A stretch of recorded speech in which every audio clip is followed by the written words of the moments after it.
Hello दोस्तों, स्वागत है आपका मेरे चैनल मैजिकल आयुर्वेदा में। तो आज हम 9 निधियों के बारे में जानते हैं जो हनुमान जी को माता सीता से आशीर्वाद के रूप में अष्ट सिद्धियों के साथ ही प्राप्त हुई थी। तो कुबेर जी जो धन के स्वामी और देवताओं के कोषपाल है, कुबेर जी के खजाने का नाम ही निधि है, जिसमें 9 प्रकार की निधियाँ हैं। माना जाता है कि 9 निधियों में केवल खर्व निधि को छोड़कर बाकी शेष 8 निधियाँ पद्मिनी नामक विद्या के सिद्धि प्राप्त होने पर ही प्राप्त हो जाती है, लेकिन इन्हें प्राप्त करना इतना भी सरल नहीं है। इसमें सबसे पहली निधि है पद्मनिधि।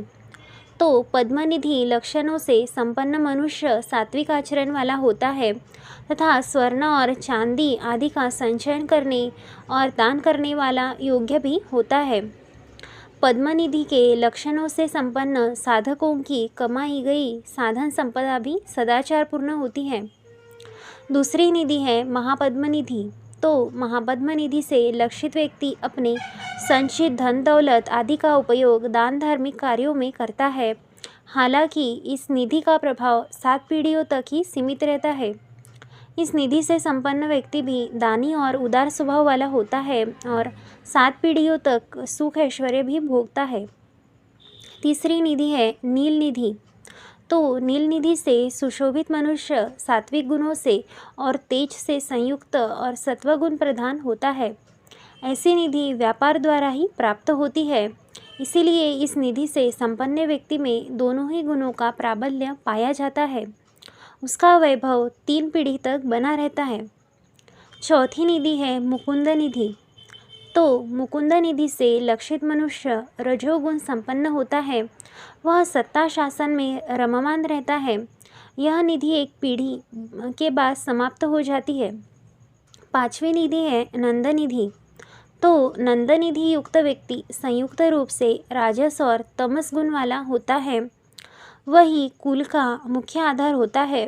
माना जाता है कि यह निधि साधक को दीर्घायु और निरंतर उत्कर्ष प्रदान करती है। ऐसी निधि से संपन्न व्यक्ति अपनी प्रशंसा से खुश होता है। छठी निधि है मकर निधि। तो मकर निधि से संपन्न मनुष्य अस्त्र और शस्त्रों का संग्रह करने वाला होता है। ऐसे व्यक्ति का राजनीति और शासन में भी हस्तक्षेप होता है। वह शत्रुओं को अंकुश कायम करता है और युद्ध के लिए सदैव तैयार रहता है।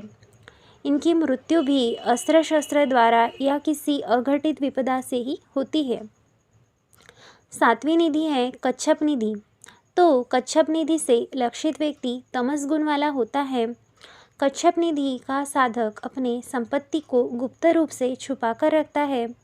न तो स्वयं उसका उपभोग करता है, न ही किसी को उपयोग करने देता है। वह सांप के भांति उसकी रक्षा करता है। ऐसे व्यक्ति धन होते हुए भी उसका उपभोग करने से वंचित रहते हैं। आठवीं निधि है शंख निधि। तो शंख निधि को प्राप्त व्यक्ति स्वयं का हित और स्वयं के ही भोग की इच्छा आकांक्षा करता रहता है। वह कमाता तो बहुत है, लेकिन उसके परिवार के सदस्य गरीबी में ही जीते हैं। ऐसा व्यक्ति स्वार्थ हेतु से धन का उपयोग स्वयं के सुख उपभोग के लिए करता है, जिससे उसका परिवार सदैव गरीबी में ही जीवन गुजारता है। शंख निधि एक पीढ़ी तक ही सीमित होती है। 9वीं और अंतिम निधि है खर्व निधि। तो खर्व निधि वाले व्यक्ति के स्वभाव में उपरोक्त सभी मिश्रित फल दिखाई देते हैं। इस निधि से संपन्न व्यक्ति का स्वभाव मिला जुला होता है। उसके कार्य व्यवहार और स्वभाव के बारे में पूर्वानुमान नहीं लगाया जा सकता है। माना जाता है कि इस निधि को प्राप्त व्यक्ति संभवतः विकलांग और घमंडी भी होता है। यह मौका मिलने पर दूसरों का धन दौलत संपत्ति और सुख भी छीन सकता है। तो अगर जानकारी अच्छी लगी हो तो हमारे चैनल को ज़रूर सब्सक्राइब करें। मिलते हैं नेक्स्ट वीडियो में, तब तक के लिए धन्यवाद।